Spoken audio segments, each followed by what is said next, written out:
Nah, bagaimana kisah selengkapnya kita akan dengarkan langsung dari Friskanti Januarti. Ya, selamat malam Mbak Friskanti. Friskanti?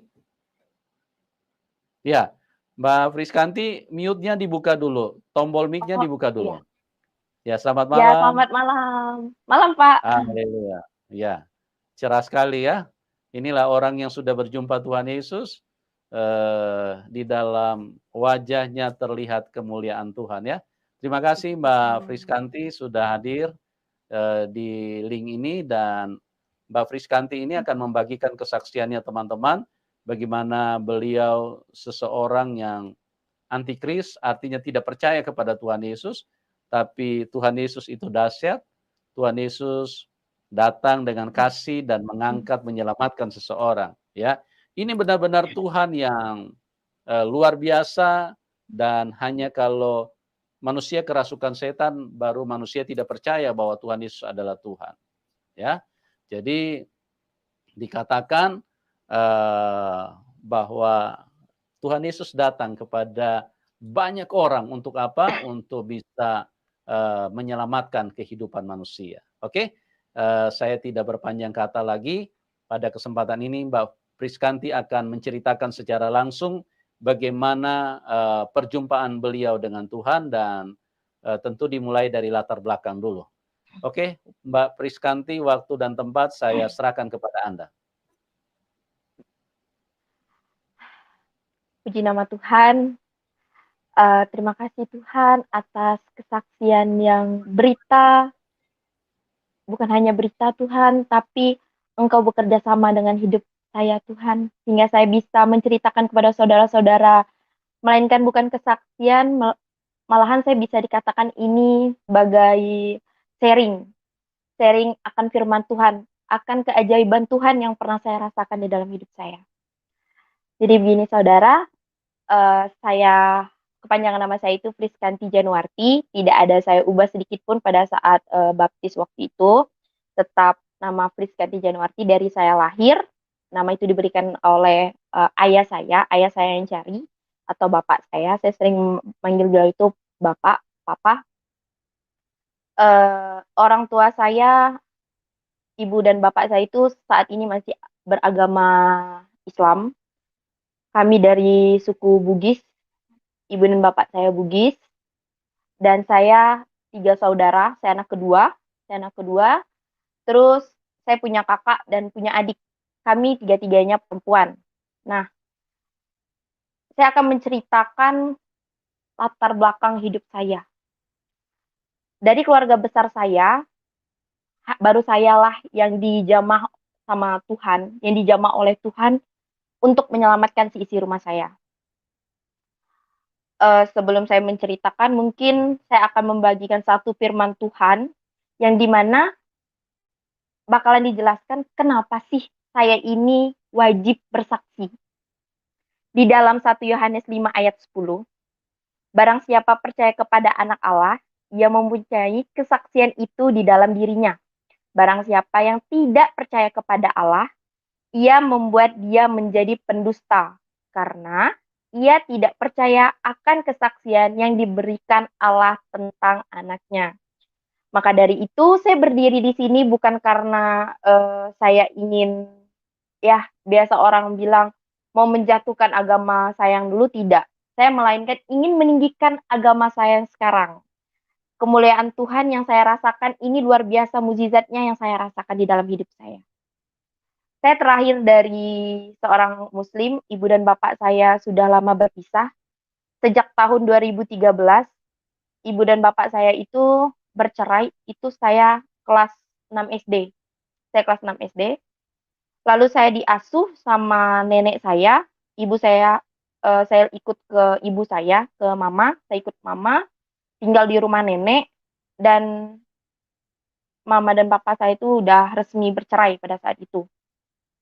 Saya, kakak, dan adik saya itu tinggal sama nenek, sama paman juga, sama kakek.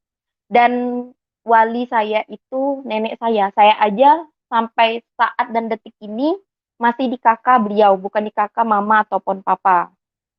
Nah, lalu saya seiring berjalannya waktu, saya sekolah juga sekolah yang bisa dikatakan sekolah yang sangat terfavorit di Kota Pontianak. Waktu itu saya masuk SMP Negeri 9 Kota Pontianak. Di sana saya banyak sekali, sampai saya itu pernah ikut lomba mengaji. Lomba mengaji, waktu SD saya ikut lomba mengaji itu juara 3. Saya masih ingat waktu itu lomba mengaji itu surah Tabat Syada. Nah, itu surah itu lalu saya SMP saya ikut kegiatan yaitu Rohis. Kegiatan Rohis di mana kami setiap Jumat itu bakal ngumpul bareng-bareng sama teman-teman untuk membaca Al-Qur'an dan menelaah membuka kupas tuntas beberapa ayat walaupun 1 sampai 2 ayat saja dalam satu surah. Lalu saya SMA masuk ke SMA Negeri 3 yaitu SMA yang sangat-sangat terfavorit di kota saya. Saya 3 saudara itu, mama sering bilang gini, Kanti sama kakak adiknya itu beda, dia bilang. Beda karena kalau Kanti ini lebih pintar. Ya, saya bukan merasa saya lebih pintar, cuman saya rajin saja. Karena semua orang itu pintar kalau menurut saya. Cuman saya itu lebih, kalau untuk belajar, saya lebih suka gitu. Saya merasa, oh saya punya kewajiban, yaitu saya belajar. Saya mau membahagiakan mama saya. Karena secara tidak langsung, mama itu sering bilang kayak gini sama saya. Harapan mama cuma sama Kanti. Kanti yang bisa mengangkat nama orang tua. Walaupun Kanti dari anak yang udah bercerai atau broken home, Kanti harus tunjukin ke keluarga-keluarga kalau Kanti itu bisa sukses. Dia bilang. Nah, perkataan itu sering sekali mama itu lanturkan pada saya. Sering kali malahan setiap pagi mama selalu bilang, sekolah yang rajin ya nak, mama mau Kanti itu jadi orang sukses.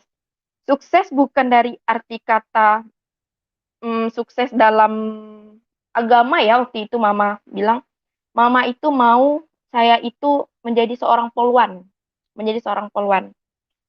Nah, tuntutan itu yang membuat saya itu merasa tertekan. Karena begini saudara, jika kita ingin membahagiakan orang tua, memang ada di niat kita ini membahagiakan beliau. Tetapi tuntutan yang beliau kasih ke kita itu, beliau tidak mikir lagi apakah anak aku ini sanggup gitu. Ternyata saya ini nggak sanggup pada saat itu. Saya tidak sanggup karena pertama tinggi badan saya kurang 3 cm, kan 160, saya cuma 157, waktu itu 157,5 waktu dites. Nah, tuntutan itu tuh selalu ada, apalagi dari nenek. Saya satu keluarga besar, saudara-saudara mama, yang bisa dikatakan nenek tuh bilang, oh cucu aku ini masuk SMA terfavorit loh. Nah, jadi kalau kumpul-kumpul keluarga besar, beliau pasti, Kanti masuk sekolah mana, Bu? Nek, atau biasa ditanya, oh Kanti masuk SMA 3 dengan bangganya mereka mengatakan seperti itu. Melainkan seperti saya itu besar di keluarga. Saya merasa saya besar di keluarga, tapi batin saya ini mengatakan kamu itu kecil. Saya itu kecil. Tuntutan-tuntutan yang membuat saya itu fisik dan psikis saya itu menjadi hancur. Seiring berjalannya waktu saya itu merasa, ya Allah, capek rasanya. Capek banget. Capek sekali ngikutin apa kemauan orang rumah dengan kemauan hati nurani ini tuh beda, bertolak belakang. Saya ingin sekali seperti anak-anak di luar. Sekolah ya sekolah, les ya les, bermain ya bermain, ngumpul ya ngumpul.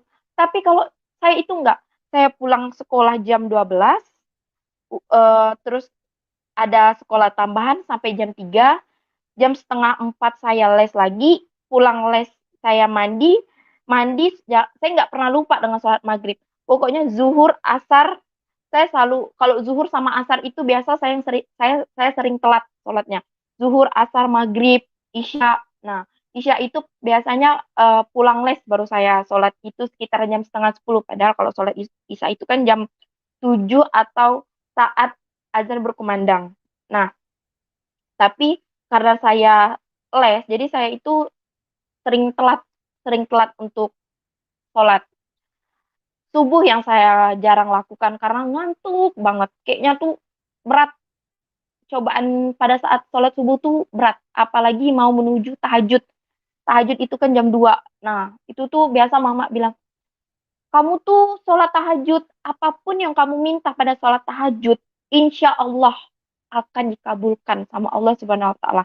Harus bertawakal, bertawakal, berserah diri, serahkan semuanya kepada Allah. Allah akan menjawab semuanya atas izinnya. Mama sering bilang kayak gitu. Jadi uh, untuk mengaji pun semenjak orang tua saya sudah berpisah, hanya SD saja saya mengaji. Saya mengaji dan selesai orang tua saya berpisah, itu bisa dikatakan saya jarang sekali mengaji. Jarang sekali mengaji, tapi untuk sholat saya tidak pernah lupa. Karena kan ada waktu-waktunya, apalagi sholat itu 5 waktu. Di agama Islam, sholat itu sebagai tiang agama. Kalau kalau kita bangun rumah tidak ada tiang, tiang pertama yang kita tancapkan ke tanah bakalan roboh rumah itu. Nah, jadi sholat itu tiang agama dalam agama Islam. Jadi saya sampai nggak mau meninggalkan sholat, nggak mau. Meninggalkannya pun palingan saya itu pernah saya meninggalkan sholat itu karena capek. Saya bingung, apa yang saya lakukan ini sholat kok kayaknya membuat hati ini nggak ada rasa ketenangan, nggak ada rasa ketenangan apapun. Sampai saya itu zaman-zaman saya sekolah, saya masih rajin sholat. Selesai saya sekolah beranjak SMA, nah itu saya udah mulai jarang sholat. Saya banyak memikirkan dunia. Dunia yaitu kayak rakus, pengen aku harus masuk poluan, aku harus bahagiakan mama nih, gitu. Jadi saya menggunakan segala cara agar bisa membahagiakan beliau. Karena beliau itu tahu saya itu sangat menyayangi ibu saya. Dia itu tahu kalau saya itu sangat sayang sama dia. Saya aja tidur sama mama itu berdua. Padahal kami itu kan berempat. Saya, kakak, adik, sama mama. Jadi satu kamar itu besar, ada 2 tempat tidur yang ukuran 180 kali 200. Saya tidur sama mama, kakak saya tidur sama adik saya.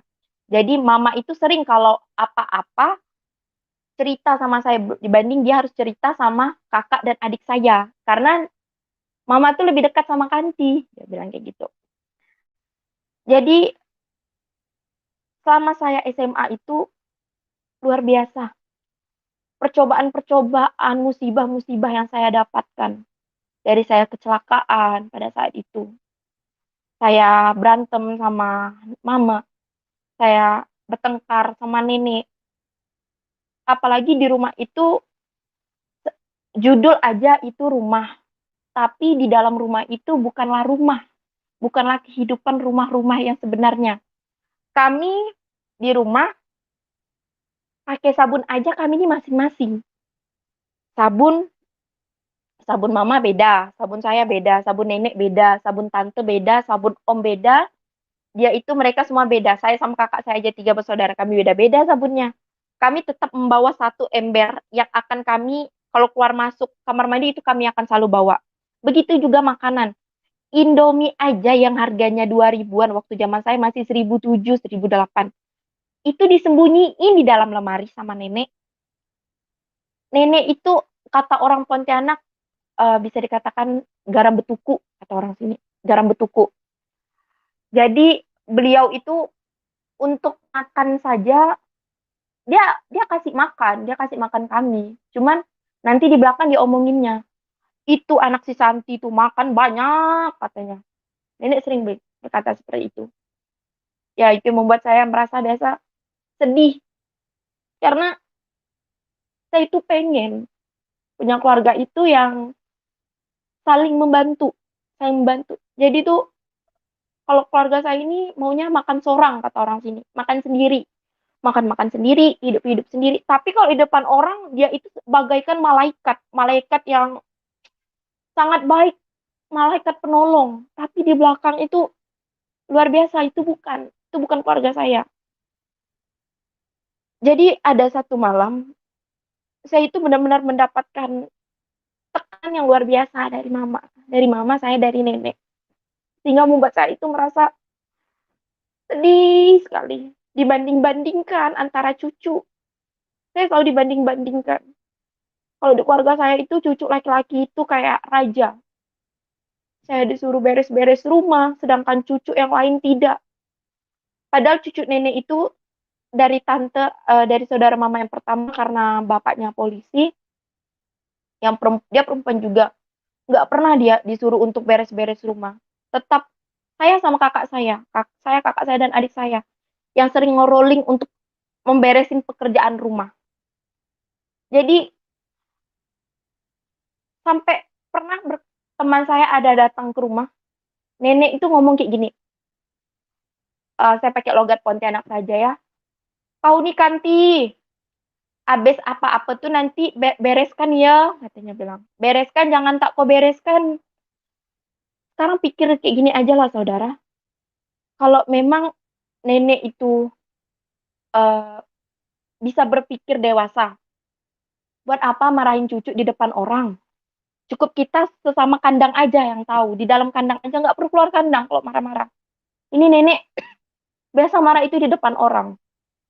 Nah, lalu yang satu malam itu saya pernah merasa benar-benar tertekan, tertekan sekali, sampai saya tuh menangis. Saya sholat witir, yaitu sholat witir, sholat sebelum tidur. Karena saya tidak mendapatkan ketenangan apapun di rumah itu. Sedangkan kita kan kalau mau tenang kan pasti bersandarnya sama keluarga. Saya sholat witir, saya berdoa. Ya Allah ya Tuhanku, Kanti pengen sekali hidup tenang ya Allah. Pengen sekali punya keluarga tuh yang bisa menopang Kanti, bisa menjadikan Kanti ini, memberikan Kanti sandaran. Seringkali Kanti berdoa, Allahumma firli wali walidayya warhamhuma kama rabbayani shaghira. Ya Allah, ampunkanlah dosaku dan ampunkanlah dosa kedua orang tuaku. Sayangilah mereka sebagaimana mereka menyayangiku waktu aku masih kecil. Sering sekali Kanti berdoa seperti itu. Tetapi selesai sholat, tidak ada dapat ketenangan apa-apa. Saya masih menangis sampai tidur. Tidur dengan air mata saya yang masih ada di muka ini, saya tidur. Di dalam tidur saya seperti mendapatkan mimpi ada seseorang laki-laki. Padahal suara itu tuh belum pernah saya dengar. Jadi suara itu bisa dikatakan suara asing. Dia menepuk pundak saya sebelah kanan. Dan dia berkata, kau berhak menyembahku dan kau berhak menjadi hambaku. Saya bingung dengan kata-kata itu. Terkejut dari tidur, tiba-tiba pagi. Saya ingat pagi itu saya harus bekerja. Mimpi yang saya dapatkan itu saya sudah lulus sekolah. Saya bekerja, sampai di tempat kerja saya masih bertanya-tanya akan mimpi itu. Mimpi apa ini nih? Padahal saya itu orangnya kalau mimpi, cuman bunga tidur. Kata orang Islam itu, mimpi itu hanya bunga tidur. Cuma bunga tidur, saya mikir gitu. Ya udah, saya mau masa bodoh, tetapi otak dan hati ini sinkron, pengen cari apa maksud dari mimpi ini. Jadi saya bertanya sama dua teman saya, yaitu dia satu muslim dan satu non muslim. Yang muslim berkata itu hanya bunga tidur. Dia bilang itu hanya bunga tidur kali dek, katanya kan. Coba ganti sholat, semoga aja tenang. Terus saya tanya sama teman yang non muslim, waktu itu dia beragama Katolik, coba kok ke gereja katanya. Nah saya bingung sama teman saya yang ini. Tumben-tumben nih anak tuh nyuruh ke gereja, padahal dia aja jarang ke gereja gitu kan. Jadi saya mikir, buat apa saya ke gereja? Kan saya bukan orang Katolik. Kan saya bukan orang Kristen, saya mikir gitu. Buat apa? Saya kan kalau misal ada apa-apa kan kita langsung larinya ke sholat. Jadi saya sholat. Tapi di dalam sholat saya bisa dikatakan tidak khusyuk. Tidak khusyuk karena saya masih mikirkan mimpi itu. Saya berdoa, mimpi apa itu ya? Sambil saya baca doa sholat nih, mimpi apa itu ya? Saya mikir, apa maksud dari mimpi ini? Sepulang dari kerja, karena rumah saya dekat gereja, melihat gereja itu, melihat salib itu, seperti salib itu tuh terang, terang, terang banget. Kayaknya tuh indah. Padahal bentuk tambah yang agak naik ke atas sedikit, gitu kan. Jadi saya lihat, ih, salib ini kok terang bener ya?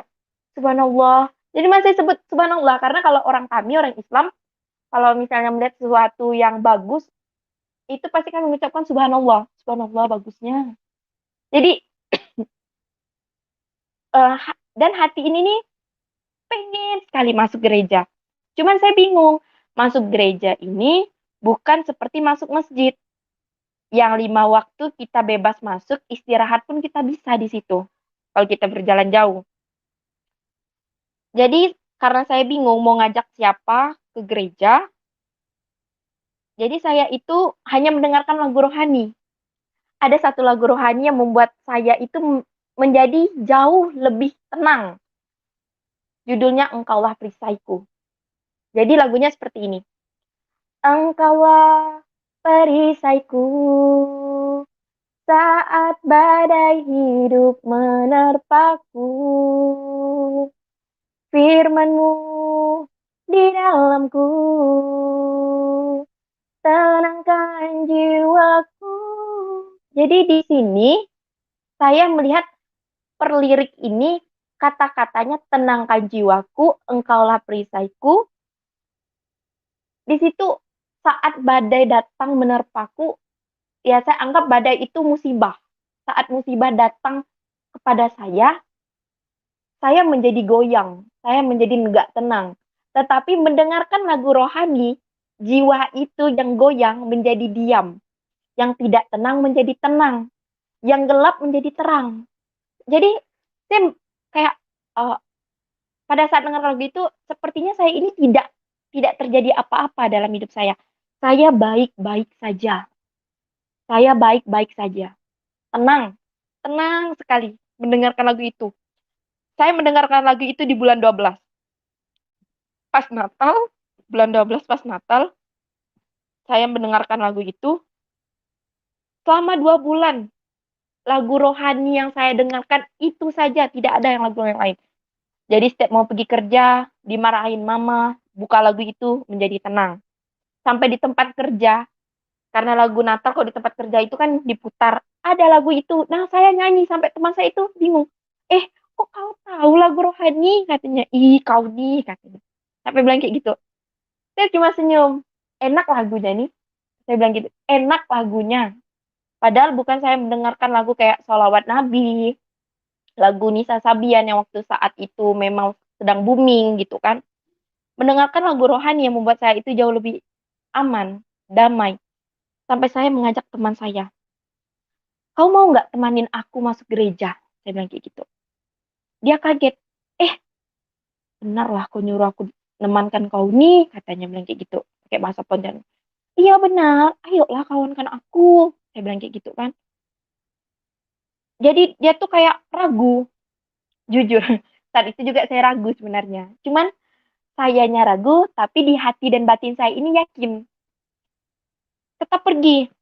Jadi saat itu hari Minggu, saya izin kerja masuk jam 3 sore, saya kerja. Saya ke gereja. Pakai jilbab, masih pakai jilbab. Saya ingat waktu itu jilbab saya itu warnanya hitam. Karena kalau warna hitam itu cocok tidak di muka gitu kan. Pakai warna hitam. Di samping gereja itu kan ada bangunan, ada toilet umum lah. Saya bisa katakan toilet umum. Jadi saya itu ganti baju di situ. Saya minjam baju sama teman saya. Jadi pakai baju yang sopan, yang tertutup, tapi tidak tertutup saya menggunakan hijab. Masuk gereja senang. Aduh, senang luar biasa masuk gereja itu. Biarpun terbingung, melangak, melongok, lihat kiri kanan, ini orang ngapain kok nyanyi-nyanyi, ada yang kayak gini, berdoa. Saya tahu dia lagi berdoa, pada saat kayak gini dia berdoa. Jadi kok saya lihat kayak gini kan, oh saya tahunya berdoa gitu kan. Berdoa. Jadi ada lagu rohani juga. Nah, saat saya di gereja itu kan volunteer bilang, WL bilang, saya undang saudara bangkit berdiri dalam hadirat Tuhan. Saya berdiri, saya ikut. Jadi di depan saya itu ada layar TV. Di situ ada lirik lagu rohani yang membuat saya itu, padahal saya nggak pernah dengar lagu ini kan selama saya 2 bulan kan saya hanya mendengarkan lagu Engkaulah Perisaiku yang tadi saya nyanyikan sedikit. Tapi secara spontan mulut mulut ini nih bisa sambil menangis. Pada saat itu sambil menangis. Merasakan menangis yang saya rasakan itu bukan penyesalan, melainkan ucapan terima kasih kepada Allah. Terima kasih ya Allah. Di gereja saya masih memanggil Allah. Terima kasih ya Allah. Ketenangan ini yang saya mau. Kedamaian ini yang saya mau ya Allah. Terima kasih. Rasanya tuh eh, enak sekali. Enak. Tenang. Selesai ibadah, saya ketemu salah satu anak Tuhan. Salah satu anak Tuhan, dia nanya, nggak tahu tiba-tiba dia datang. Pas saya sudah eh, mengisi kartu kartu apa pertama kali datang ke gereja karena saya pertama kali. Jadi saya ada mengisi kartu yang disuruh dari pihak gereja saya isi, saya serahkan ke volunteer. Tapi bukan volunteer itu yang ngomong sama saya, ada salah satu anak Tuhan yang lain. Dia bertanya, "Kamu dari Muslim?" katanya kan. "Iya, Pak, saya dari Muslim." "Ya udah, saya akan mempertemukan kamu sama Ibu Gembala." Saya mikir, kok Ibu Gembala? Saya kan bukan kambing. Saya mikir gitu kan, kok Ibu Gembala dalam hati saya. Jadi ketemu sama Ibu Gembala, saya jelaskan maksud dan tujuan saya datang ke mari buat apa. Saya jelaskan semuanya. Terus Ibu Gembala menopang kepala saya. Dan mendoakan saya. Saya ingat kata-kata terakhir dari Ibu Gembala sebelum menutup doa. "Tutup bungkus dengan darahmu anak ini Tuhan." Tutup bungkus, katanya kan, tutup bungkus dengan darahmu. Saya pikir, kok dengan darahmu, kok dengan darah Tuhan, emang Tuhan ini kenapa? Saya mikir gitu kan. Itu masih bisa dikatakan bolot, saya masih dikatakan bolot, saya bingung kata-kata itu. Tapi pada saat dia menopang, badan ini terasa ringan. Saat ibu ibu gembala itu menopang kepala saya, badan ini rasanya ringan sekali, lepas, udah dapat ketenangan sebelum didoakan, saya ikut ibadah, saya tenang, dan saat ditopang, badan saya terasa ringan, enak gitu kan, enjoy. Jadi saya daftar DC juga, di situ kelompok-kelompok orang Kristen di mana kita tumbuh berkembang bersama-sama, di situ tumbuh bersama. Saya sudah daftar, pulang dari gereja. Nah, ini mukjizat Tuhan lagi. Pertanda Tuhan ingin cepat saya itu dibaptis. Padahal saya sebelum pergi, saya tidak ada memberitahu orang-orang rumah, keluarga juga, tidak ada saya beritahu satu orang pun. Jadi, pas setelah saya keluar dari gereja, ada mobil Avanza warna hitam. Itu mobil tante saya, dan di dalam mobil itu ada nenek, ada kakek, ada mama, ada kakak. Pokoknya ada keluarga-keluarga saya, tapi enggak yang anak-anak kecilnya, enggak sepupu dan adik saya. Jadi di situ mama melihat kan saya nggak pakai jilbab. HP ini bunyi terus mama nelpon. Saya nggak berani nih. Saya suruh teman saya, cepat cepat cepat cepat. Mereka kan pakai mobil. Kalau di kota pakai mobil itu kan nggak bisa nyalip-nyalip kan, nggak bisa nempet-nyerempet gitu. Kalau pakai motor kan enak aja. Sembunyi di sini bisa. Jadi eh di situ telepon itu masih berbunyi kan. Saya udah telepon itu udah selesai berbunyi, ada chat masuk. Mama saya bilang gini, "Kurang ajar kau ya," katanya kan. "Bagus kau buka jilbab, bagus. Itu yang aku mau. Kau ini yang aku yang mau. Aku mau kau kayak gini nih," kata dia kan. emang anak kafir, kata dia kan. Sampai dibilang saya itu anak kafir. Nah, karena saya didoktrin dari kecil itu tidak ada agama paling mulia selain agama Islam. Agama yang bisa masuk surga melewati jembatan Siratul Mustaqim hanya Islam. Orang lain tidak tahu. Agama yang lain tidak tahu karena mereka semua menyembah berhala, menyembah patung, kata mama. Masa ibadahnya nyanyi, sedangkan di agama Islam musik saja kita itu dilarang gitu. Bersentuhan tangan saja sama yang bukan mahramnya kita, yang bukan suami kita aja itu nggak boleh, itu zina tangan. Saling memandang cewek cowok aja itu namanya zina mata. Nggak boleh, banyak zina yang bukan hanya badan aja yang saat kita berhubungan tanpa status suami istri itu disebut berzina, malahan banyak lagi zina mata, zina tangan, bersentuhan yang bukan mahramnya kita aja nggak boleh. Nah, jadi di situ saya bukan merasa takut pada saat mama itu marah, kayak santai aja. Saat itu kan saya pergi makan sama teman saya, habis itu saya pergi kerja, pulang dari kerja nih, eh, saya nelpon teman saya, kamu di mana? Saya bilang kan, katanya kan, mama kau ada datang nih ke rumah aku, katanya kan sama tante kau, katanya. Sama tante. Langsung teman saya itu bilang, iya tante, katanya kan. Langsung saya pergi ke rumah teman saya nih. Sebelum saya pergi, saya jujur ya, jantung nih mau copot, takut. Karena saya tahu, tante sama mama kalau udah gabung jadi satu, itu tuh, luar biasa garangnya. Garang sekali. Dengan suaranya, dengan nada nada suaranya itu dengan memaki-makinya dia, saya tahu gimana. Jadi saya nelpon anak Tuhan yang kemarin temukan saya sama ibu gembala itu. Bu, saya bilang, ini mama sama tante Kanti ini ada di rumah teman Kanti yang tadi tuh Bu, saya bilang, yang tadi nemenin Kanti ke gereja. Kayaknya di sana dia marah-marah lah Bu. Jadi ibu rohani itu bilang, ya udah Kanti, kamu jangan takut, katanya. Kamu jangan takut, berdoa. Ibu bantu ya. Ibu topang kamu dengan doa, kata dia seperti itu. Jadi pada saat di jalan itu, saya merasa, oh Tuhan, saya itu saat itu masih memanggil Tuhan. Tuhan, kalau memang jalan yang saya pilih ini salah, berikan satu tanda Tuhan, yaitu keluarkan air mata saya. Kalau jalan ini salah, karena saya nggak bisa melihat ibu saya menangis. Tetapi jika jalan yang saya pilih ini benar, jangan keluar sedikit air mata saya. Sedikit air mata saya untuk menangis. Saya bilang seperti itu. Jadi sampai di sana saya melihat mama itu menangis. Mama menangis. Merah muka mama. Tante ini udah datang langsung. Lihat saya tuh kayak pandangnya sinis. Karena saya pakai jilbab masih kan. Kenapa? Kenapa kamu pakai jilbab? Dia bilang kayak gitu.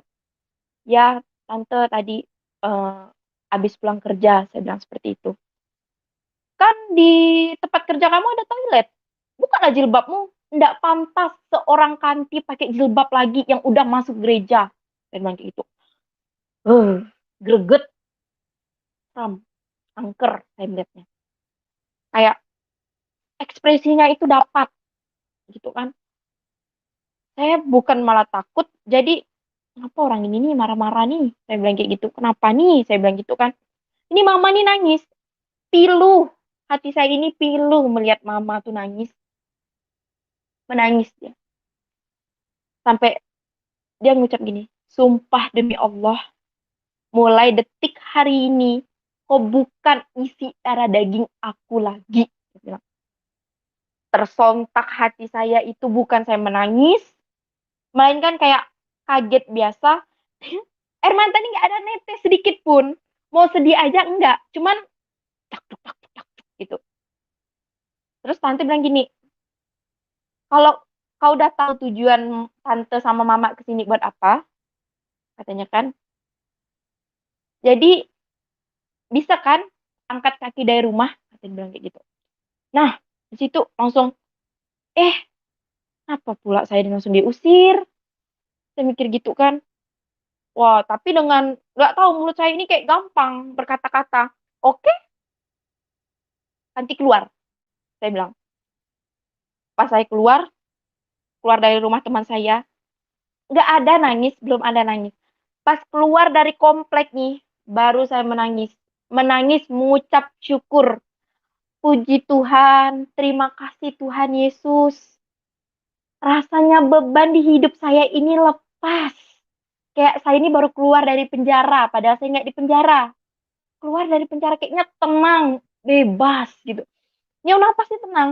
Tangan saya yang sebelah kanan ini kayak ada yang genggam. Kayak ada yang menggenggam tangan saya.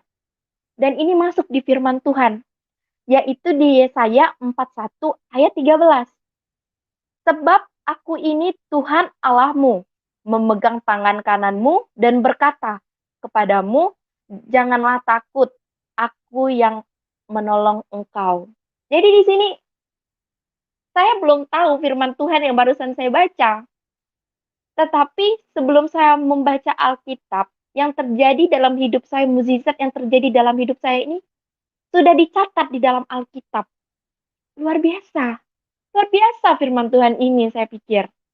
Emang mukjizat Tuhan tuh tidak ada yang menduga-duga datang ke hidup kita. Setelah itu, saya mampir ke rumah kakak angkat saya. Saya bercerita di situ sama kakak angkat saya. Ini ada VN nenek nih. VN nenek, VN nenek, VN saya. Apa dia bilang? Kalau memang kau hidup di luar itu tenang, kau datang ke kuburan aku, katanya kan. Kalau aku udah mati, kau datang ke kuburan aku, kau kencingkan kuburan aku. Jadi saya harus buang air kecil di kuburannya kalau misalnya hidup saya itu tenang. Tapi kalau hidup kau nggak tenang, katanya kan,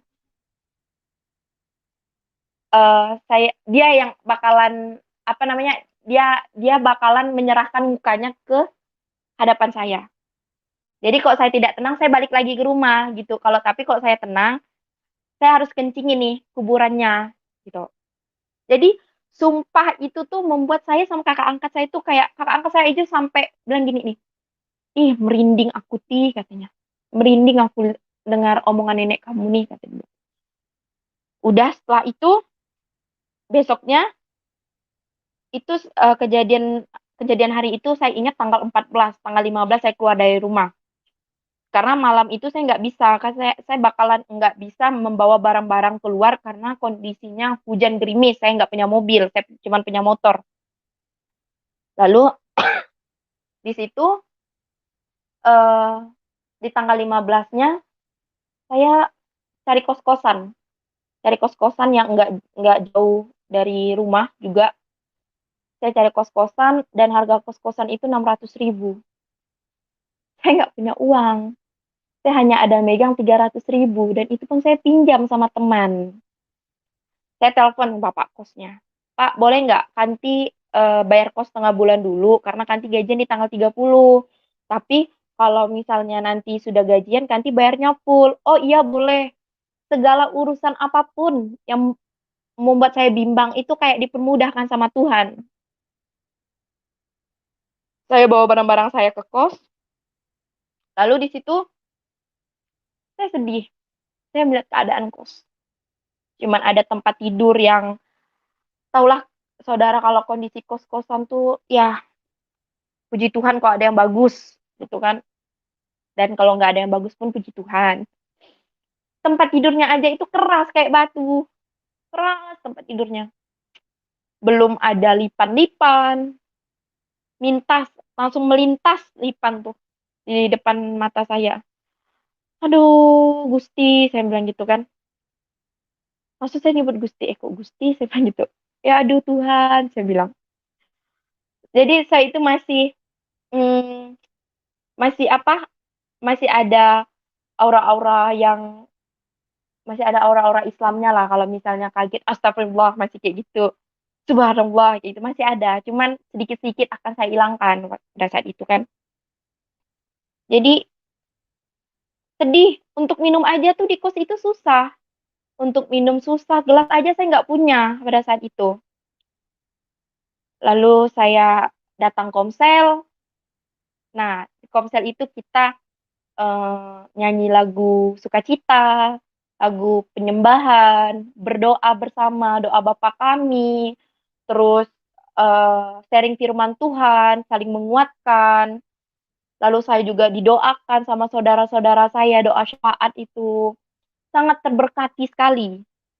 Jadi merasa hidup saya ini yang nggak punya apa-apa, untuk makan minum aja saya susah, tapi itu Tuhan tuh nggak pernah membuat saya itu susah. Selalu ada aja mukjizat Tuhan tuh yang mencukupkan saya.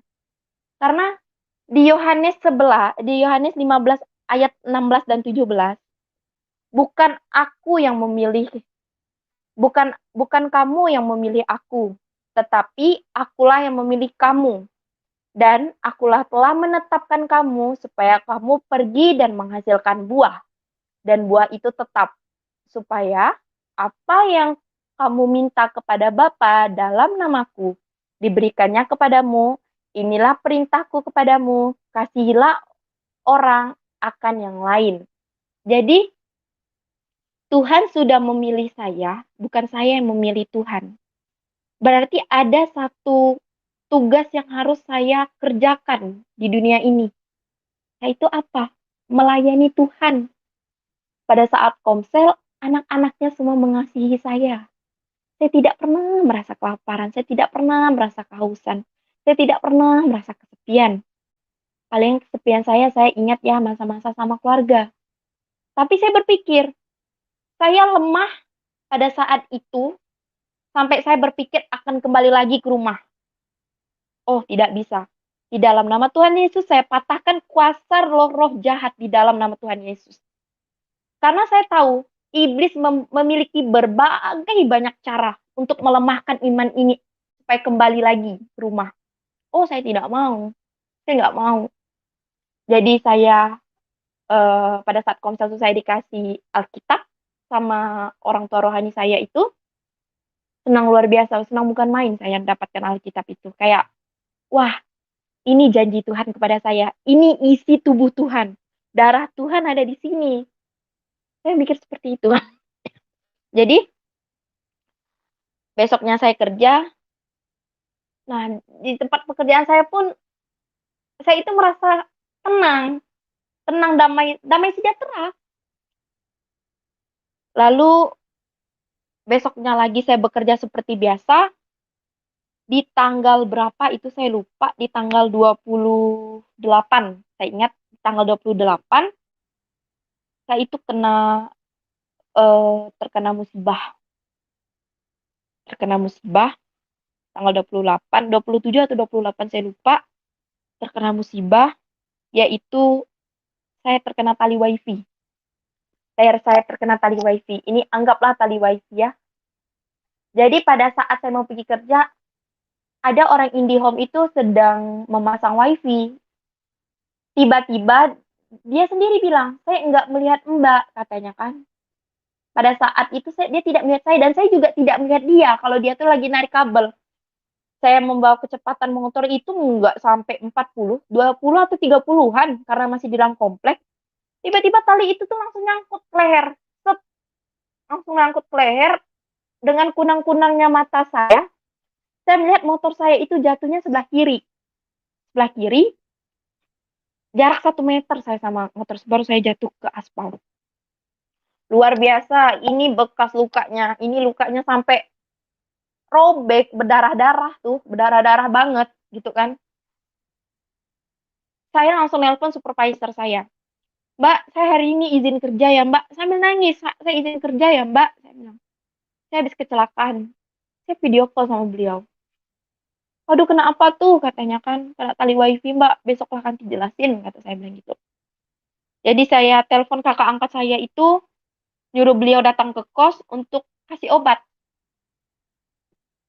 Dan untungnya Abang IndiHome tuh ya bertanggung jawab. Tapi karena kita sama-sama tidak tahu, jadi ya udah, saya mikir gitu kan, ya udah bang, nggak apa-apa, saya bilang gitu kan. Terus besoknya saya masih bekerja karena saya mikir kalau saya tidak bekerja ini saya nggak makan. Walaupun luka-luka dengan PD-nya saya, waktu itu saya masih rambut panjang jadi sirkam kayak pramugari. Saya bekerja, teman-teman saya lihat semua. Ih, kenapa kau tuh katanya kan. Kemarin apa supervisor ada jelasin ke kami katanya kamu nggak masuk kerja karena kecelakaan. Katanya kamu terlilit tali wifi dia bilang. Bukan terlilit sih, kayak langsung kena gitu ja kan. Saya bilang. Ya saya jelasin. Tiba-tiba ada anak baru yang sebelumnya saya itu nggak tahu anak baru itu siapa. Datang menghampiri saya. Kak, saya boleh lihat nggak lukanya? Saya bilang. Ya saya tunjukin. Ini kak, kata saya. Dia nunjuk sampai bergetar, jarinya ini bergetar. Tiba-tiba nangis. Dan dia berkata seperti ini. Kakak, ini luka bukan sembarang luka. Ini luka karena pekerjaan orang tua kakak. Dan saat ini keluarga kakak sedang bekerja. Dia bilang seperti itu. Jadi teman-temannya bingung. Kenapa anak baru tuh nangis melihat luka kamu? Kata dia bilang kan. Jadi saya itu juga bingung. Tahu, saya bilang. Dengan datarnya muka saya, anak itu anak siapa kok saya baru lihat, saya bilang kayak gitu kan. Dia tuh anak baru masuk kemarin, kata teman saya. Kemarin dia ada melihat kamu juga, katanya kan. Dia nanya, di sini selain pakai baju seragam kayak kita, ada yang pakai baju lain nggak? Ada, tapi anaknya nggak masuk. Ya itu saya, karena saya itu beda bajunya dengan yang lain. Yang lain itu bajunya warna biru dongker. Kalau saya itu warna merah, warna hitam, lesnya merah di sini. Dan dia itu menyebutkan ciri-ciri baju yang sama persis yang saya pakai. Padahal dia tuh belum pernah melihat saya. Dia melihat muka saya pucat menghadap ke pintu luar. Dia bilang, menghadap ke pintu luar untuk keluar masuk pengunjung. Lalu teman saya cuma bilang kayak gitu. Ya saya bingung. Saya bingung. Pulang dari kerja, luka ini nih makin panas. Makin panas. Dan jadi saya mikir, kok luka ini makin tambah panas ya, saya mikir kan. Terus saya ingat kata-kata anak yang tadi, ini pekerjaan orang tuamu, keluargamu, katanya kan. Saya tahu keluarga saya itu masih bermain dukun. Kalau kami sakit aja, mereka itu bukan bawa ke dokter, ke dukun, dukun kampung. Nah, bawa ke dukun, jadi segala apapun pakai dukun, gitu kan. Lalu, di situ, saya langsung ngambil Alkitab, pulang kerja saya ngambil Alkitab, saya langsung baca Alkitab. Enggak lama saya baca Alkitab, tiba-tiba seperti ada orang yang nyenter saya dari sebelah kiri saya. Nyenter HP gitu. Nyenterin terang. Terus dia berngembus di sini nih, mengembus di telinga saya. Katanya gitu. Jadi terbanglah rambut nih. Terbang rambut. Saya langsung noleh ke kiri. Oh, luar biasa. Sosok hitam itu besar sekali sampai lewat ventilasi kamar. Ventilasi kamar tuh lewat. Saya teriak sekencang-kencangnya, masuk, anak-anak kos tuh masuk. Jadi ada teman saya langsung ngambil Alkitab tuh, karena Alkitab tuh saya lempar. Dia bilang tuh saya lempar, dan posisi Alkitab tuh seperti ada orang yang megang. Tegak sekali Alkitab tuh, tegak, berdirinya itu tegak, kayak ada orang yang megang gitu kan. Jadi dia ambilnya dalam nama Yesus katanya. Karena teman saya waktu itu memang orang non-muslim. Saya nggak tahu dia Kristen bukan, tapi saya dengar dia bilang dalam nama Yesus. Langsung dia bawa saya ke kamarnya, ke kamar sebelah, baru dia nanya, kamu kenapa? Saya jelasin. Mereka masuk lagi ke kamar saya, yang teman di kamar lain ini kan belum datang, sebelumnya belum tahu kalau saya ini teriak karena dia baru keluar jalan, dia baru sampai kos, dia tanya kenapa Cak, katanya kan, ini si Kanti gini. Masuklah mereka ke kamar saya. Nah, yang baru datang ke kamar, tiba-tiba bulunya merinding, dia bilang. Ih, katanya, kayaknya dia kagetnya di sini lah ya, katanya kan kejadiannya di sini. Ya memang, kata teman saya. Kejadiannya di sini, karena saya udah cerita sama beliau, sama teman saya yang nolongin saya nih. Besoknya saya telepon ibu rohani saya, dia mendatangkan tim pendoa dari gereja. Jadi kamar itu dikuduskan, diurapi dengan air kudus, dioles-oles. Berdoa kami di situ mengangkat pujian.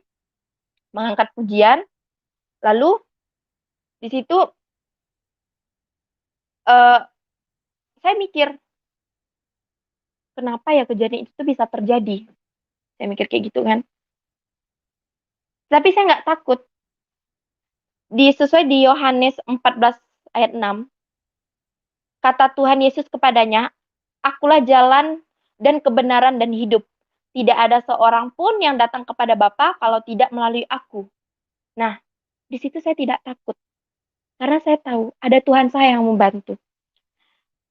Ketakutan saya ketika melihat sosok itu aja spontan saya tidak berdoa.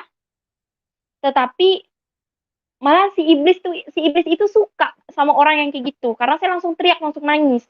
Ya si iblis pasti merasa senang. Jadi ketika kamar itu didoakan dan ada kabar baiknya, ibu rohani saya dibilangnya tanggal 30 kamu baptis ya katanya.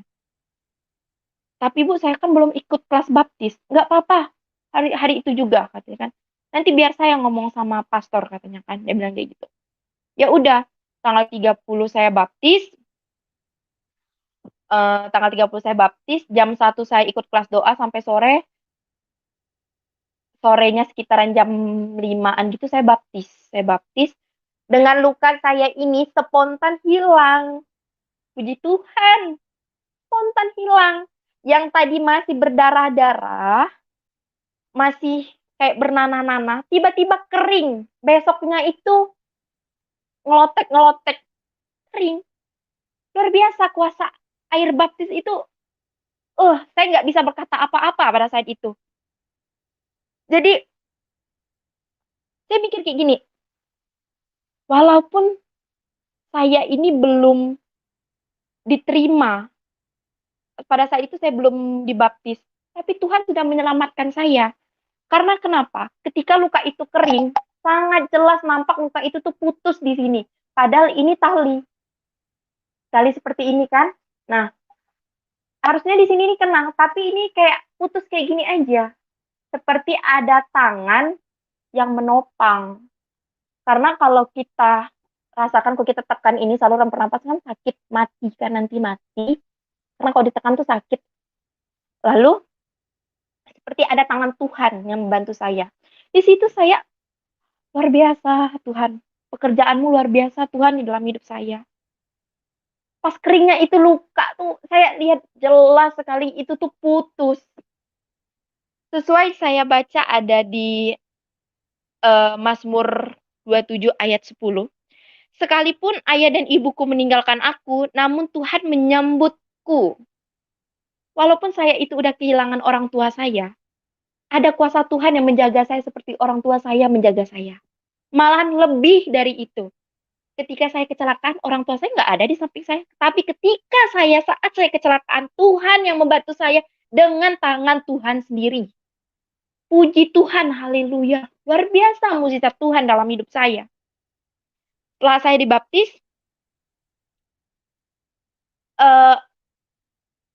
saya sering berdoa seperti ini. Setiap malam saya berdoa. Karena menurut saya kalau kita berdoa sama Tuhan itu, berdoa itu adalah suatu hubungan kita berkomunikasi antara kita dengan Tuhan.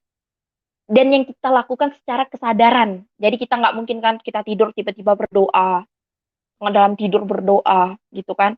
Jadi saya bangun ketika saya tidur pun masih saya bangun sebentar.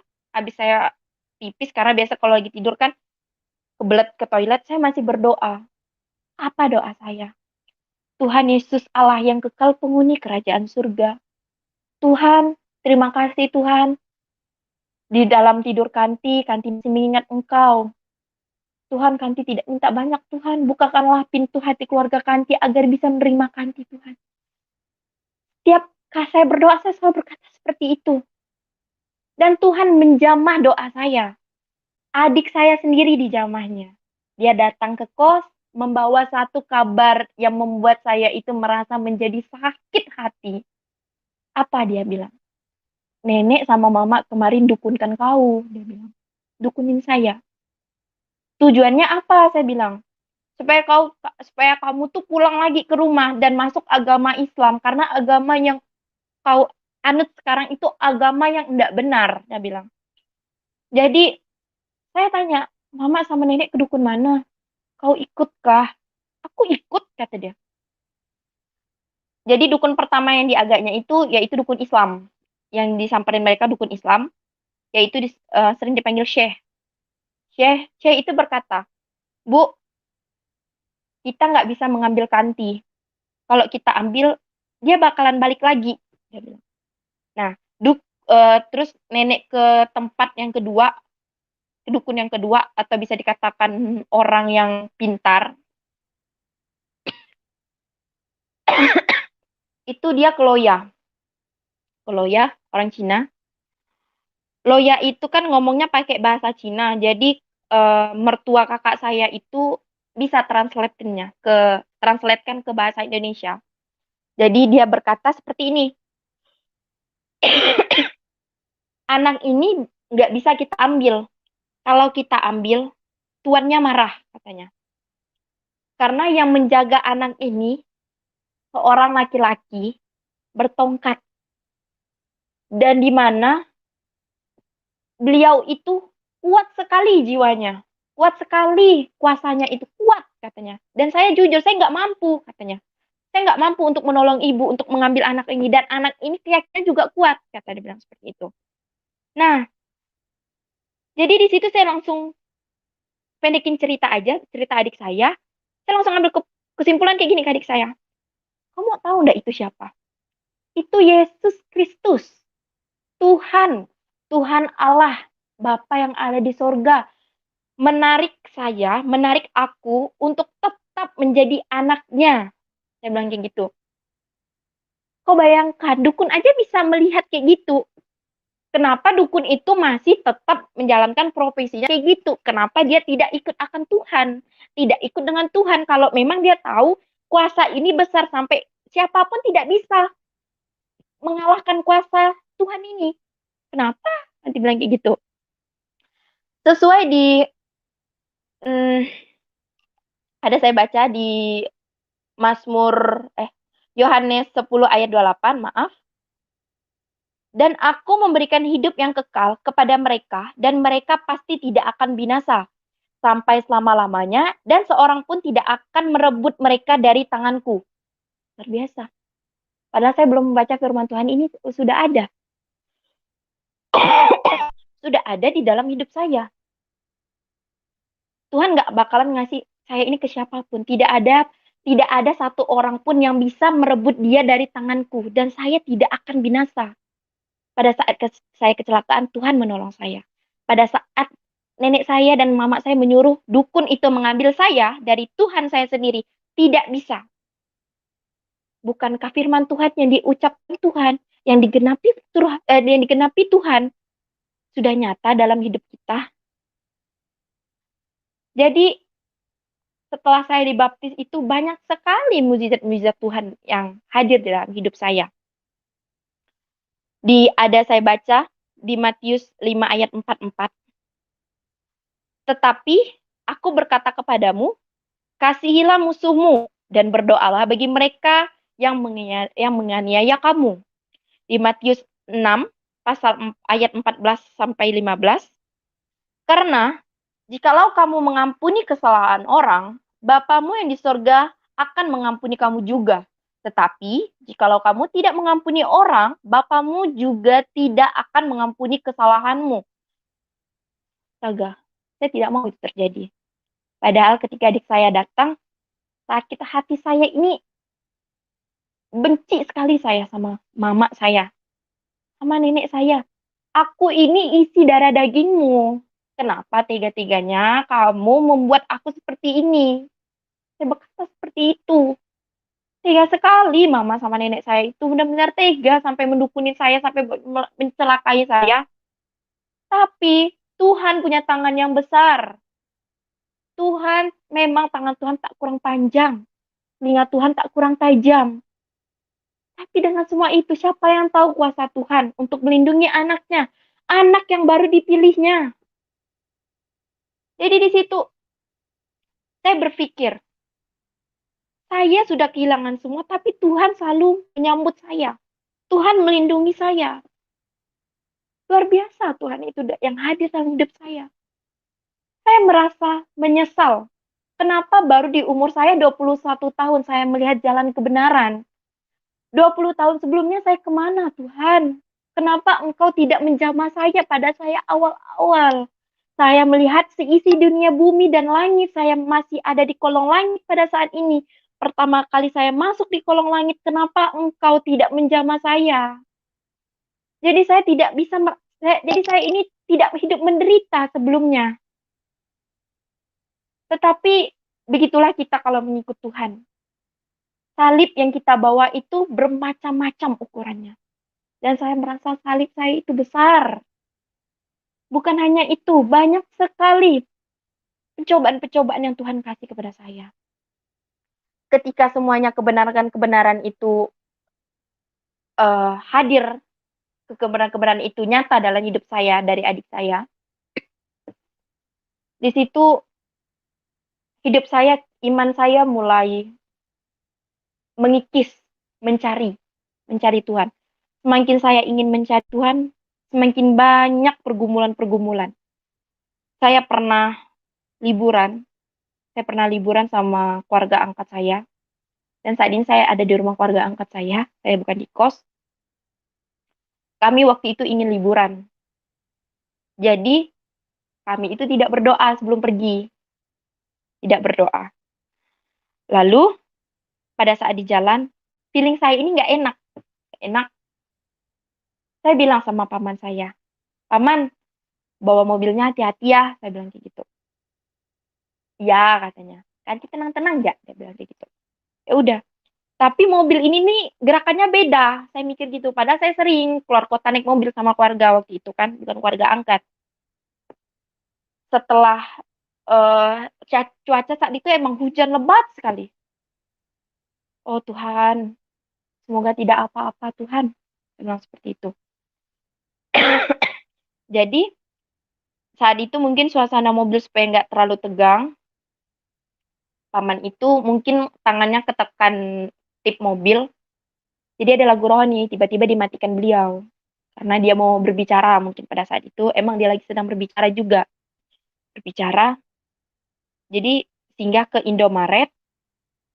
Saya bilang, "Paman Kanti mau pipis dulu." Di dalam mobil itu kami berlima. 5 orang dewasa, 2 anak kecil. Yang satunya masih bayi.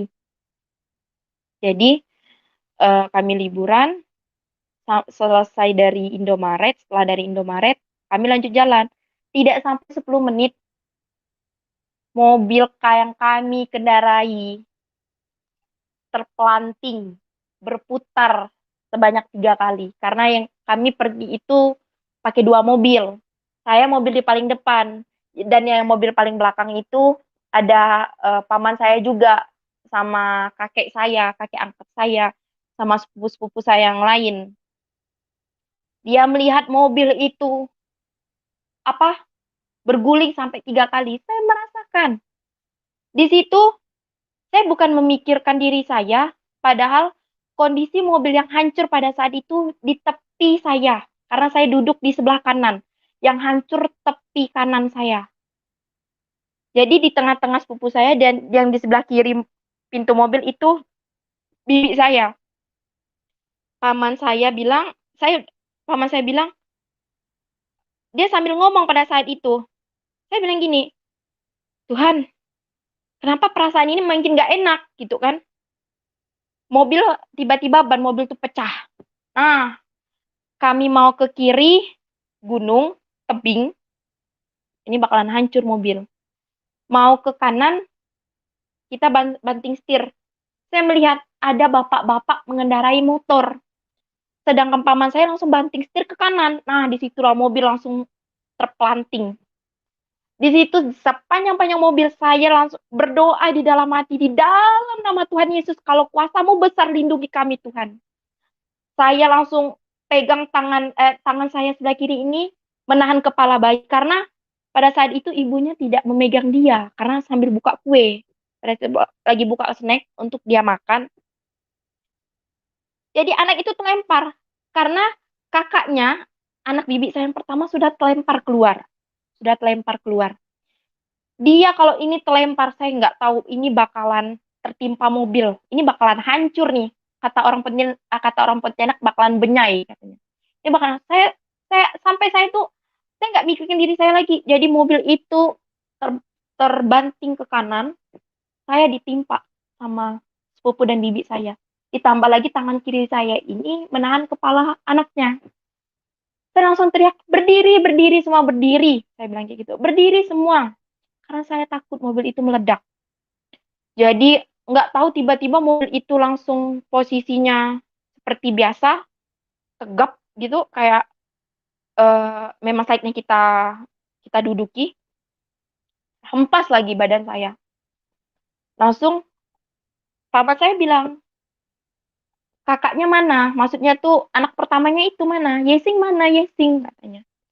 Itu bibi saya udah nangis. Yesing kemana? Katanya. Karena di dalam mobil itu nggak ada dia. Ternyata kata warga yang menolong kami, anak itu tuh terduduk sambil menangis. Tapi nggak ada luka apapun. Hanya luka-luka lecet aja. Tapi mobil yang kami kendarai luar biasa hancurnya. Jadi banyak orang tuh berpikir memang mukjizat Tuhan. Dan kebetulan yang menolong kami itu pendeta. Pendeta di situ.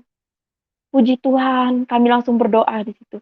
Dan kabar bapak-bapak yang mengendari motor itu, kakinya patah sebelah kiri. Sebelah kanan kakinya patah. Kakinya patah sebelah kanan. Saya di situ sudah aneh melihat telapak kaki bapak itu karena pucat sebelah. Tapi apa yang saya dapatkan? Kuasa Tuhan. Kami satu mobil itu tidak ada terjadi apa-apa.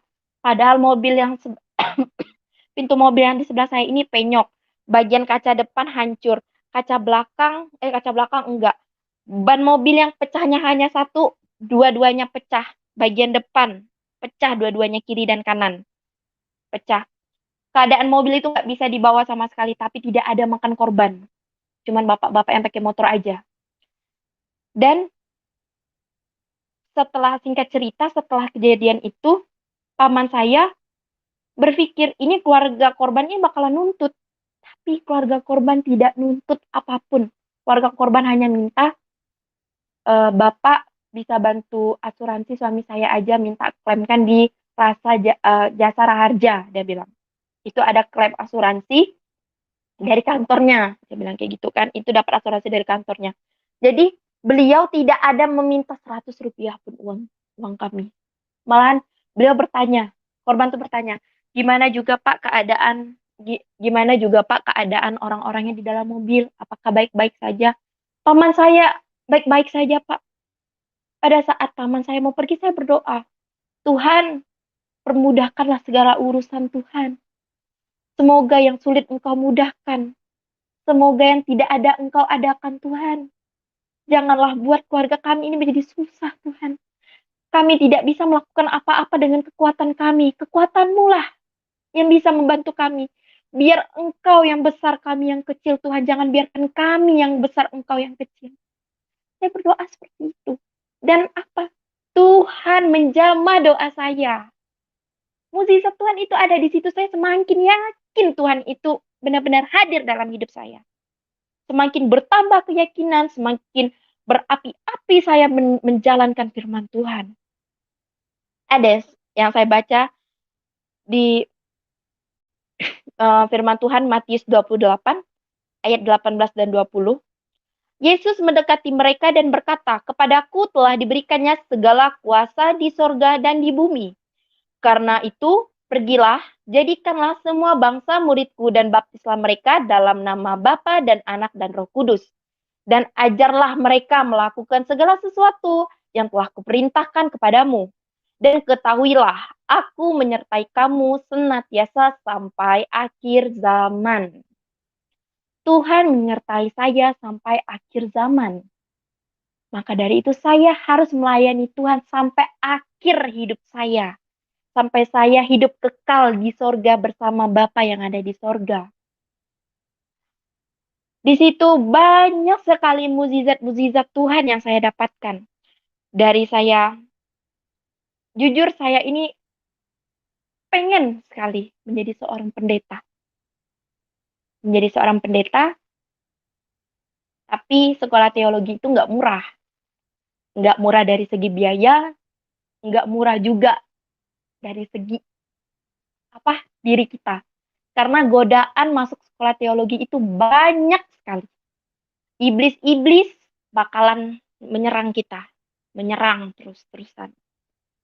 Dan kalau saya sekolah teologi, saya harus meninggalkan pekerjaan saya. Karena sekolah teologi yang mau saya pelajari ini, masuknya pagi. Dari jam 7:30 sampai jam 3 sore. Nah, jadi karena keinginan saya ini kuat untuk sekolah teologi, saya berdoa sama Tuhan. Ya Tuhan, saya ingin sekali memberitakan Injil kepada seluruh umat, terutama kepada keluarga saya. Saya tahu Tuhan, Engkau memilih saya, Engkau memberikan satu tugas yang besar kepada saya, itu memberitakan Injil-Mu kepada orang-orang yang belum mengenal Engkau. Biar orang-orang banyak sekali yang Engkau jamah, yang mengenal Engkau, dan berada di jalan-Mu Tuhan. Dan saya ingin sekali Tuhan menyelamatkan seisi rumah saya. Sesuai di firman Tuhan, di Kisah Para Rasul 16 ayat 31. Percayalah kepada Tuhan Yesus Kristus dan engkau akan selamat, engkau dan seisi rumahmu. Di situ Tuhan memberikan saya jawaban. Apa yang terjadi saudara? Tanpa kita duga-duga. Ada sponsor yang ingin membiayakan saya kuliah teologi. Puji Tuhan. Cita-cita saya tercapai Tuhan. Saya bisa datang ke sekolah, di mana sekolah itu akan mengupas tuntas Alkitab-Mu Tuhan, kitab Injil. Saya akan pelajari semua Tuhan. Tapi satu lagi yang menjadi kendala saya Tuhan. Kalau saya ikut sekolah teologi, saya harus meninggalkan pekerjaan saya. Siapa yang akan memberikan saya makan Tuhan? Tapi saya semua serahkan kepada Tuhan. Tuhan yang mengambil andil. Ada salah satu anak Tuhan yang datang tiba-tiba chat saya. Beliau mau, selain sponsor yang membiayakan saya kuliah teologi, beliau juga mau membiayakan saya kehidupan saya, finansial saya. Puji Tuhan, tidak ada yang mustahil bagi Tuhan. Kalau dia sayang sama anaknya, kita ya orang yang benar, bakalan dikabulkan doanya. Tapi kalau kita orang yang salah, orang yang fasik, tidak akan. Tuhan aja tidak mau datang ke hidup kita. Saya tidak pernah meragukan kuasa Tuhan. Awal-awal saya goyang dengan firman Tuhan yang saya baca. Tapi saya tahu, itu pekerjaan iblis. Iblis yang mengintimidasi saya. Saya tidak bakalan goyang iblis. Saya tetap berada di jalan Tuhan saya. Yesus Kristus jalan kebenaran dan hidup. Saya tidak ragu dan tawar hati untuk terus berjalan walaupun saya kehilangan keluarga saya. Walaupun saya harus memilih mati hari ini dengan meninggalkan Tuhan saya.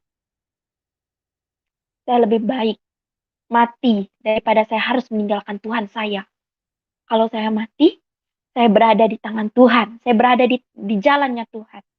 Dan saya percaya, dengan saya yang selalu menjalankan firman Tuhan, memberi keterbukaan hati saya untuk menerima firman Tuhan, Tuhan bakalan membukakan pintu surga untuk saya.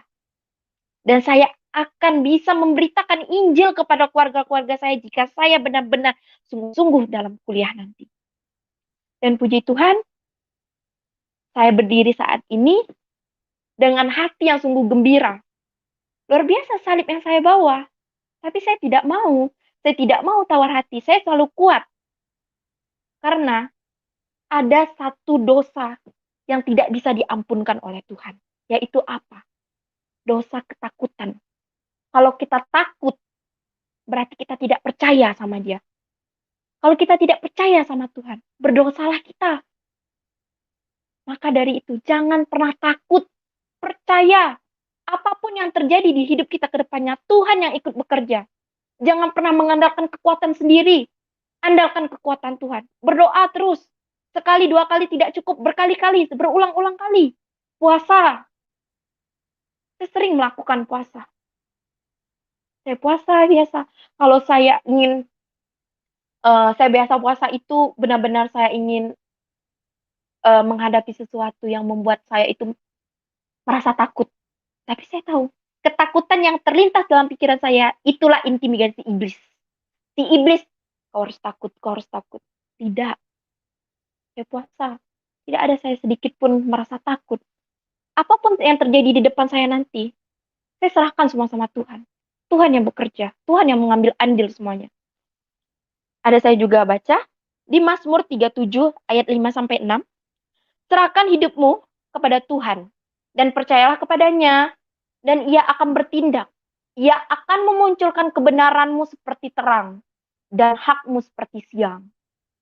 Kebenaran saya terang, dan hak saya siang. Hak saya untuk melayani Tuhan selalu dipermudahkannya, karena saya ingin melayani Tuhan. Dan jikalau saya benar-benar menjadi seorang pendeta, saya tidak akan berkecil hati untuk memberitakan semuanya. Walaupun sampai ke pelosok negeri saya siap. Saya tidak pernah takut untuk, saya tidak makan besoknya Tuhan. Tidak. Burung-burung di udara aja Tuhan kasihi. Apalagi kita umatnya yang sadar akan Tuhan. Yang menjalankan firman Tuhan. Banyak sekali nanti mujizat-mujizat Tuhan yang datang dalam hidup saya. Jadi untuk saudara-saudara yang harus kita ambil dari cerita hidup saya ini, tetap percaya sama Tuhan. Yang lemah imannya pada saat ini, yang kurang membaca Alkitab saat ini, baca terus. Nggak mau bawa Alkitab di HP ada. Jangan gunakan HP sebagai rencana iblis. Karena iblis mengandalkan HP untuk menguasai hidup kita. Di dunia ini ada dua kuasa yang ingin diunggulkan, yaitu kuasa roh iblis, roh kejahatan, dengan kuasa Tuhan Yesus. Di mana dua-duanya ini mau diunggulkan. Kalau kita berada di kuasa iblis, kita tidak dapat kemuliaan Tuhan. Kita tidak akan bisa ketemu Tuhan di surga. Kita akan bersama-sama iblis di neraka. Tapi kalau kita hidup dalam Tuhan, kuasa di surga, kuasa di bumi, kita ada sama kita. Jika kita sudah menjadi tentara Allah, jika kita sudah jadi prajurit Tuhan, kita bakalan bisa mengatasi masalah-masalah yang ada di kolong langit ini. Kuasa di kolong langit tidak ada apa-apanya dengan kuasa Tuhan yang ada di surga. Tuhan yang mengendalikan semuanya. Tuhan yang bekerja untuk semuanya. Tuhan yang menciptakan kita. Jika kita berada saat ini, berada di posisi sekarang, berada di umur yang sekarang, umur 30, 40, 50, sampai kita menutup umur. Percayalah, Tuhan mempunyai satu hal. Tuhan sudah menyiapkan satu buku untuk kita, di mana lembaran-lembaran itu yang harus kita isi. Jangan isi dengan merusak bait-bait Allah. Tapi kita isilah dengan menyempurnakan nama-nama Tuhan. Meninggikan nama Tuhan. Setiap hari berdoa sama Tuhan. Mungkin itu saja yang bisa saya sampaikan. Semoga dengan kesaksian saya ini banyak diberkati banyak terberkati, yang imannya mulai turun menjadi bertambah. Banyak orang-orang yang bisa mengenal Tuhan lagi. Saya serahkan langsung ke Bapak Yusuf. Ya, puji Tuhan, luar biasa. Terima kasih buat Mbak Friskanti. Oke, terima kasih buat Mbak Friskanti atas kesaksian yang luar biasa. Dan bagi Anda yang diberkati mau mendukung Mbak Friskanti, nomor rekeningnya kami taruh di layar deskripsi, ya. Demikianlah apa yang bisa kami bagikan pada kesempatan ini, dan satu hal yang kami perlu ingatkan bahwa nomor telepon yang lama 0853 sekian sekian sekian itu sudah tidak kami gunakan. Ya, jadi bagi Bapak Ibu yang ingin bersaksi atau ingin konseling atau ingin didoakan, silakan menghubungi nomor-nomor yang ada sekarang yang ada di layar YouTube. Ya. Jadi nomor yang lama itu sudah kami tidak gunakan. Mohon maaf kalau terlambat penyampaiannya, itu sudah ada setengah tahun, kurang lebih setengah tahun kami tidak gunakan. 0853 sekian sekian sekian sekian itu sudah kami tidak gunakan, ya.